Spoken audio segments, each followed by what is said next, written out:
저기 계속 제 왼쪽 저 네. 앞쪽에 보이는 저 버튼. 저게 네. 그 유명한 실버 버튼이고요. 실버 버튼. 네네. 골드 버튼. 골드 버튼은 아직 신청을 안 했습니다. 왜 골드가 100만 원대에 하는 네. 건가요? 근데 뭐 신청을 네. 한다고 뭐 그거 있다고 달라지는 것도 없고. 진짜 멋있다. 아니요. 나도 언제 이런 얘기 좀 해야 되는데. 아유, 제가 진짜로 뭐냐면 유튜브 다 한철이잖아요. 이게 네. 여기에 영광을 뭐 이게 대박이고 뭐 이럴수록 네. 또 잘 안 됐을 때 얼마나 슬픔이 크겠어요. 그래서 저는 여기에다 멋있다. 그런 거예요. 저 실버군요. 저 계속 제가 색깔을 봤는데 네. 100만인데 골드일 텐데 왜 노란 빛이 안 나지 그랬더니 네. 신청을 안 하셨군요. 네, 실버 버튼 때는 신청했었고요. 참고로 저는 10만이 넘었는데 메일이 안 오길래 이게 무슨 일이지? 네. 주변에 이렇게 물어봤더니 가끔 10만 됐다가 다시 9만으로 떨어지는 경우가 있어서 그걸 본다는 거예요. 진짜요? 구글이 그래서 최선을 다해서 기다렸는데 계속 10만 5천 이렇게 유지했거든요. 네네. 근데도 안 와. 신청하시면 돼요. 그래서 최 실장이 그래서 네네. 채팅으로 어떻게 된 겁니까? 누락됐다고 신청했어요.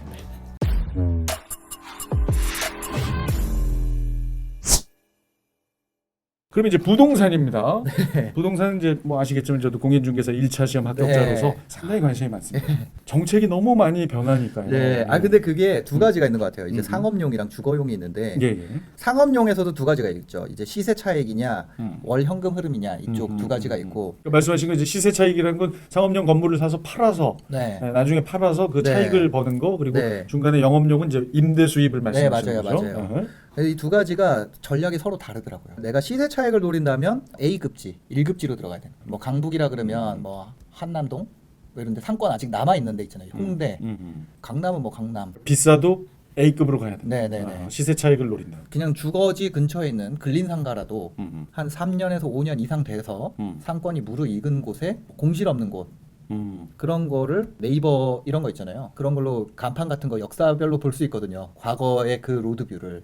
네, 2008년인가 그때부터. 맞아요. 예. 봐가지고 한 간판이 오랫동안 버티고 있는 곳. 네. 이동이 없이. 네, 공실 없이 어. 돌아가고 있는 곳. 3급지라도 2, 3급지가 되더라도 그런 A급을 사는 게 월세 현금 흐름에는 좋고 그런 데는 이제 시세 차익은 흔치 않고 그 대신 1급 지역이 아니기 때문에 네네네네. 시세 차익은 많지 않아도 왜냐면 돈 많은 분들이 다 1급 지역만 보기 때문에. 그런데 이제 월세 현금 흐름을 만들면 좋은 점이 상업용 부동산 같은 경우에는 생활이 여유로워진다는 거죠. 시세 차익형으로 가려면 돈이 많이 들고 이쪽으로 가면은 대출을 일으켜서 현금 흐름만 확보하면 되니까 들어가는 돈은 적은 대신 이제 시세 차익을 조금 상대적으로 적게 볼 수 있고 그거를 정확하게 이제 선택을 해서 가야 된다는 거죠. 목적이 명확하지 않으면 공실에 시달릴 가능성이 높다. 네. 시세 차익이 목적이라면 1급 지역에 A급 네. 자리를 해야만 네. 시세 차익이 발생할 수 있고 네네네. 그게 아니라 음. 평상시에 좀 행복하게 네. 월세 이렇게 좀 따박따박 좀 편안하게 받으면서 하고 싶다. 네, 그러려면 그렇다면? 동네 상권에 아. 뭐 2층, 3층 상가도 괜찮다. 대신에 근데 공실만 네. 없으면. 그 공실이 없는 걸 확인하는 방법은 네. 그 N 부동산의 네. 로드뷰에서 네. N이랑 D를 교차 검증해야겠죠. 다음도 좀 보시고 네네네. 네, 그래서 왜 네이버는 N이고 다음은 다음이에요? 그러니까 나도 하다가 힘들어가지고 이게 뭐 또 유튜브인데 뭐 편하게 해야겠다 네, 그래가지고 그 다음에 이제 검증을 1차적으로 한다면 당연히 가서 임장 활동 해야지. 예, 부동산은 기본적으로 부지런해야 되는 것 같아요. 발품 팔아야 돼. 상업용 부동산의 시세 차익에 대한 부분은 빌사남. 빌사남이 이제 저희 성현석 TV에 방문하셨습니다. 네네네. 그분이 이제 상업 지역의 현금 흐름 관련된 내용은 이제 송사무장이라고 실제로 월세로 월 7천만 원 정도. 버시는 분이. 네네네. 월세로만. 그게 2, 3급지로만. 한 상가가 아니고 여러 상가. 상가를 몇 개 갖고 계실 거예요. 건물 전체가 아닌 네네네. 그 요소의 네네네네. 상가들로만 월 7천이요? 네. 이렇게 해서 이 두 가지가 좀 차이가 있고요. 네. 그러니까 제 얘기는 아무것도 없는 거예요. 그냥 들어보면 저는 다 주워들은 얘기예요.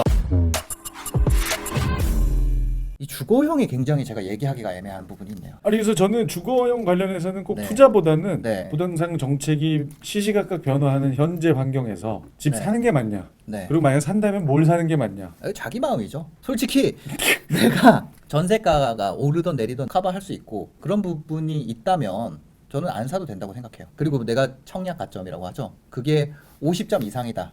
지금 집 사면 안 된다고 생각해요. 50점 이상이라면. 왜냐면 50점 이상이면 경기권에서 괜찮은 지역에 당첨 가능권이거든요. 네네. 60점 이상이면 서울에서 가능하고.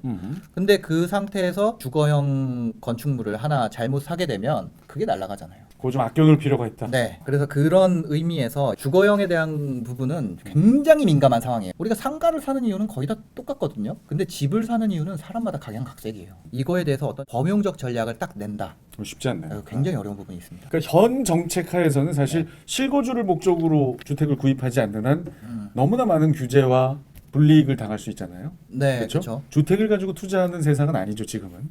주택으로 투자해서 돈을 벌 수도 있죠. 근데 있어요? 네, 그렇죠. 어떻게? 비규제 지역 같은 경우는 지금 분양권에 피가 어마어마하게 붙고 있어요.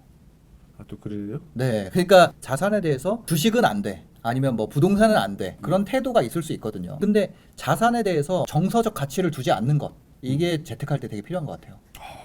내가 주식으로 깨먹었기 때문에 주식은 야 주식하는 거 아니야 라고 한 분들이 지금 더 주식에 대해서 반대론자가 되고 있거든요. 올라갈수록. 왜냐면 내가 주변에 하고 다니는 얘기가 있으니까. 부동산에 대해서도 마찬가지고. 필요하면 사야죠. 내가 그쪽에 특화된 공부를 했다면 그걸로 자산을 늘려가는 거에 대해서 가치 중립을 지켜라. 이건 제 의견입니다. 네. 아, 이건 좀 독특한 말씀입니다. 사실 요즘 많은 분들이 네. 야 이젠 집 가지고는 뭐 돈 벌 생각하지 말자. 네. 있는 것도 정리해야 될 상황인데 네. 뭐 이런 얘기를 하는데 그런 자세는 버리자. 네. 예를 들어 내가 어허. 무주택이에요. 그럼 1주택이 비과세 받는다는 사실은 아직까지 변한 게 없거든요.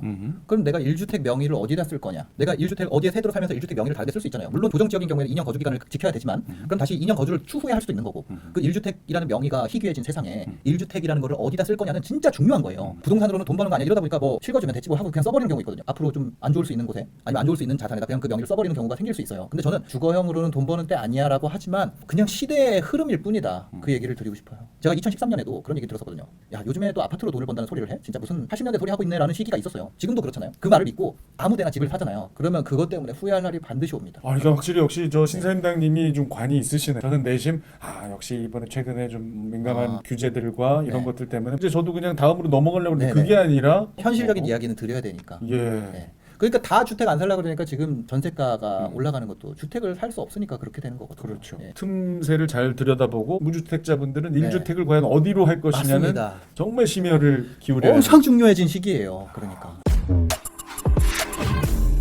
이제 마지막 기타 부분은 네. 이제 뭐 블로그, 인스타그램 이런 컨텐츠 쪽 음. 그런 거 굉장히 많이 있는데 쇼핑몰도 있고요. 그래서 저는 이 3번이 지금 자산이 모여 있는 게 없다면 진입 장벽도 낮고 해볼 만한 때가 아닌가 이런 생각하거든요. 목돈에 투자 없이 네. 가능한 부분. 예를 들어 내가 티셔츠를 팔고 싶어요. 저도 티셔츠를 잘 몰라요. 근데 그냥 반팔티라고 하면 차이가 나는 게 제 생각에는 그냥 이런 프린트 같거든요. 그러니까 여기 프린트 정도만 다르지 다 거의 비슷한 것 같아요. 맞아요. 그렇죠. 잘 모르지. 저도 잘 모르니까. 근데 뭐 전문가분들 거기마다 또 다른 게 있겠죠. 네. 저는 만약에 그런 차별화되는 요소를 컨텐츠화해서 먼저 고객을 모으는 거. 그게 인스타그램이 됐건 블로그가 됐건 내가 어떤 프린트 디자인들을 해서 인스타그램에서 이건 이미지잖아요. 이미지 기반이라면 인스타그램에서 팔로워를 200~300명이라도 모으고 테스트를 해볼 수 있잖아요. 그럼 그 사람들 대상으로 상반기에 가장 인기가 좋아요가 많았던 프린터로 티셔츠를 만들어서 판매를 한다면 맨바닥에서 시작하는 것보다 훨씬 낫겠죠.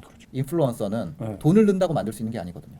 그렇죠. 네. 그 기업의 대부분의 가치가 여기에 있고 돈 붙이는 거 외에 다른 영향력 그 다음에 결제는 나중에 붙이면 된다. 이 방식이 지금 최근에 가장 트렌디한 방식인 것 같아요. 예, 그래서 이쪽에 대한 공부를 해보는 거 이걸로 어느 정도 돈을 모으고 그 이후에 뭐 주식이든 부동산이든 하는 것도 한 방법이 되겠다. 내가 모아놓은 게 없다면.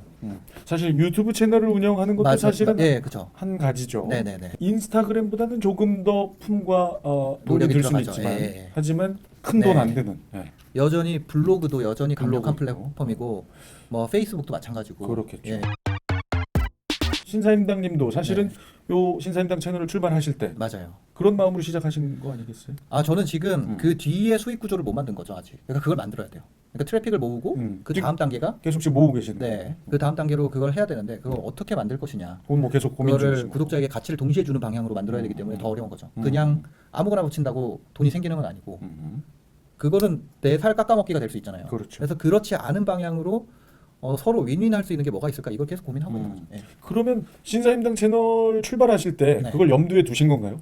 아니요, 저는 처음에 시작한 거는 제가 원래 방송국 PD였어요. PD셨잖아요. 예. 그 SBS 미디어넷에서 상암동 예, 거기에 있었는데 상암동이란 말은 그 지상파가 아니라 케이블에 있었다는 거예요. 그 프리즘 타워. 네네, 프리즘 타워. 네.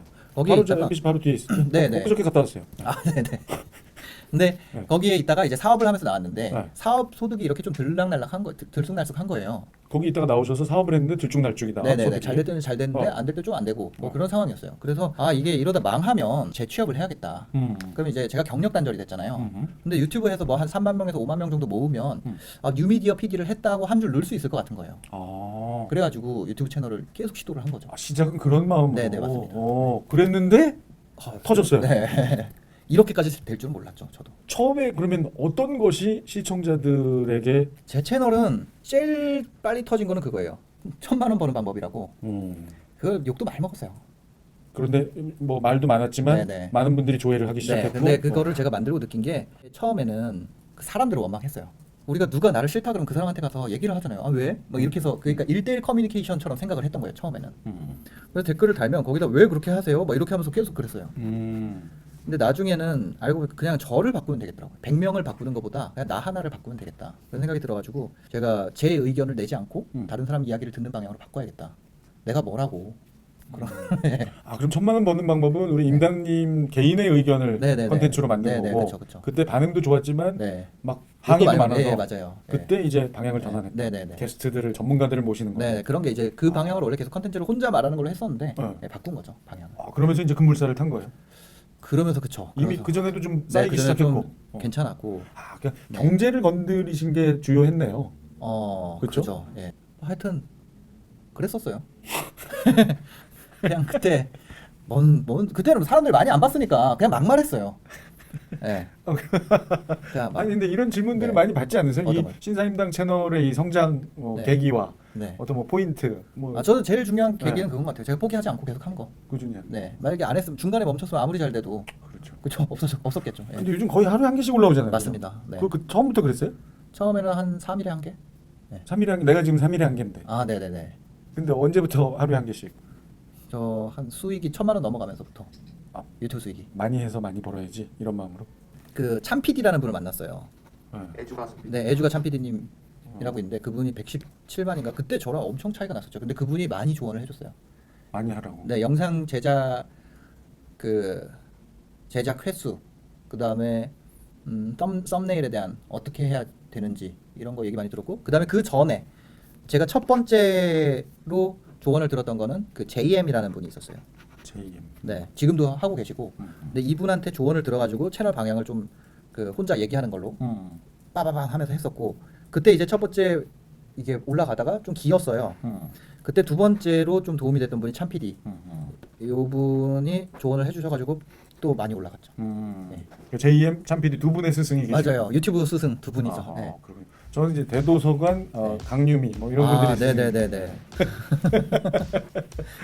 네, 너무나 감사드리고 서경석 TV 구독 취소하지 마시고요. 당연하죠. 네. 가끔씩 좀 찾아뵙겠습니다. 알겠습니다. 저 이게 잘 될지 모르겠네요. 뭐가요? 조회수가 많이 도움이 될지 제가. 아니 저는 조회수가 도움이 되고자 온 게 아니에요. 아, 네. 저는 좀 뵙고 싶었고 아, 네. 그리고 저 시청자분들에게도 좀 소개를 해드리고 싶어요. 아, 감사합니다. 흔쾌히 응해주셔서 네. 고맙습니다. 아, 감사합니다. 네.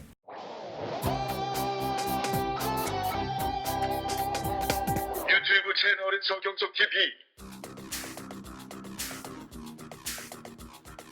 유튜브 채널은 서경석 TV.